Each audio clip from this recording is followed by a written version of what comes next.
Assalamualaikum warahmatullahi wabarakatuh. Perkenalkan, nama saya Yuria dengan NPM 1921020237 dari kelas HTNA. Baiklah, di sini saya ingin mempresentasikan tugas dari filsafat hukum Islam. Baiklah, kita akan membahas prinsip-prinsip maqasid syariah.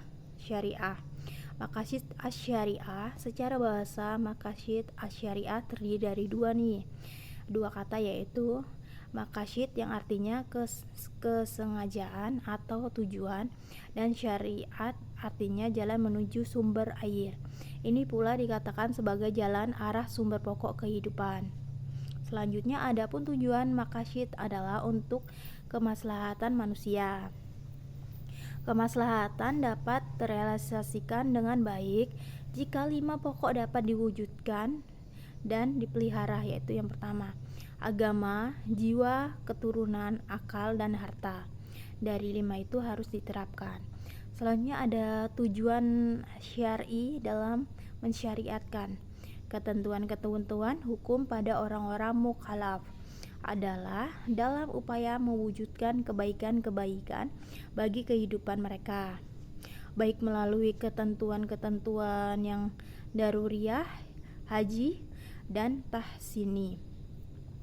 Selanjutnya ada Syatibi berpandangan bahwa tujuan utama dari syariah adalah untuk menjaga dan memperjuangkan 3 kategori. Yang pertama nih, ada hukum. Tujuannya dari 3 kategori tersebut adalah untuk memastikan bahwa kemaslahatan kaum muslimin baik di dunia maupun di akhirat terwujud secara yang terbaik, karena Tuhan berbuat demikian sebaiknya hambanya.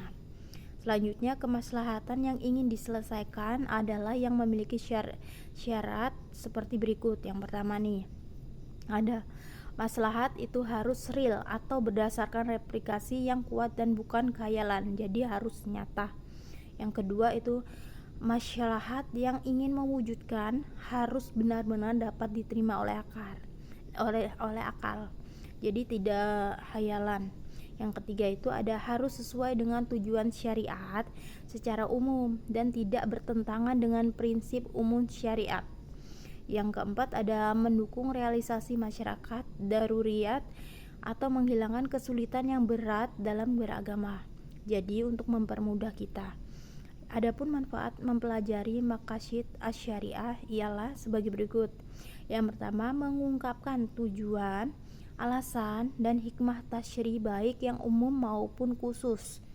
Yang kedua ada menegaskan karakteristik Islam yang sesuai dengan tiap zamannya. Jadi setiap zaman itu berbeda-beda tapi harus sesuaikan. Yang ketiga, membantu ulama berjihad dalam bingkaian tujuan syariat Islam. Yang keempat nih ada mempersempit perselisihan dan tasbihu di antara pengikut kelengkapannya. Selanjutnya ada pengikut kelengkapannya. Yang pertama, perlengkapan maqasid ad-daruriyat. Ketika Tuhan mensyariatkan sholat untuk menegakkan dan memelihara unsur agama, syariat ini memerintahkan agar sholat itu dikumandangkan dengan azan sesudah masuk waktu dan dikerjakan dengan berjamaah sebagai kelengkapannya. Yang kedua, perlengkapan maqasid hajiyat. Tatkala syar'a memberikan kemurahan kepada orang yang sedang dalam perpergian untuk mengqasar sholat, lalu disempurnakan kemurahan itu dengan diperbolehkan menjamaknya, jadi mempermudah umat Islam. Yang ketiga ada perlengkapan maqasid tasyiyat syariah berkewajiban bersuci untuk menegakkan unsur tahsini. Kemudian kewajiban bersuci itu disempurnakan dengan aturan-aturan sunnah bagi bersuci.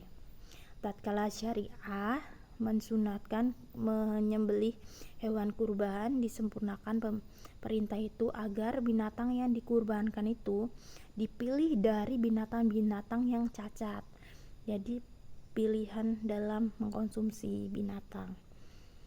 Perantara maqasid asy-syariah, sebagaimana dijelaskan dengan berulang kali bahwa tujuan hukum perundang-undangan ialah untuk mewujudkan kemaslahatan atau menolak kemudaratan bagi manusia.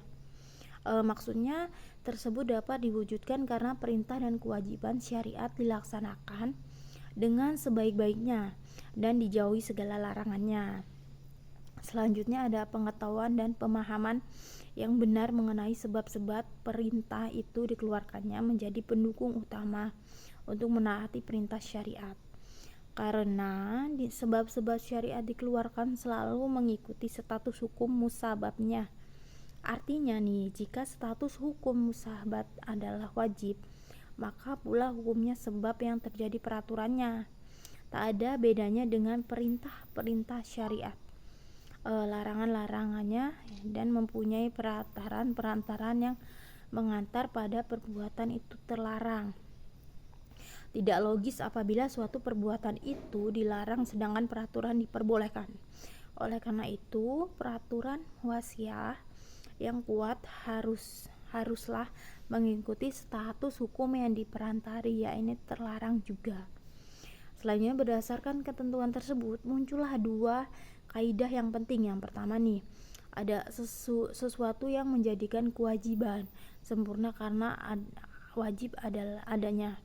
Yang kedua, menutup jalan menuju ke perbuatan terlarang. Sekian presentasi dari saya. Apabila ada salah kata, saya akhiri. Wassalamualaikum warahmatullahi wabarakatuh.